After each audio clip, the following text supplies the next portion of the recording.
A day in the life of a digital nomad, officially back on her nomad shit. This day started on a plane from Newark Liberty International Airport to Porto. Arrived in Porto mid-morning Portugal time and headed straight to the outside, which is where I am staying there.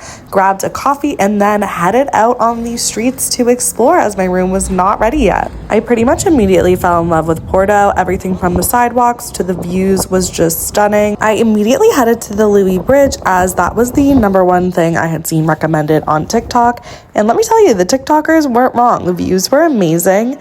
Then I headed to get some lunch as I had a bit of time to kill.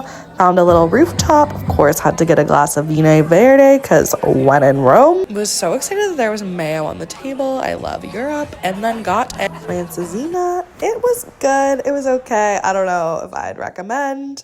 Did a little room tour when I got back to outside. I've only ever stayed in one co-living before, so I didn't have a ton to compare it to. And this is my first outside I've stayed in.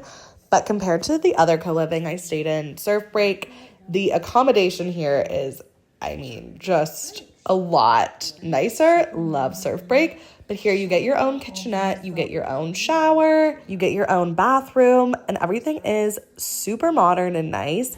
It basically is just a hotel. I don't really know why it's even called a co-living. There's really nothing co-living about it, to be honest. It's just a gorgeous hotel room.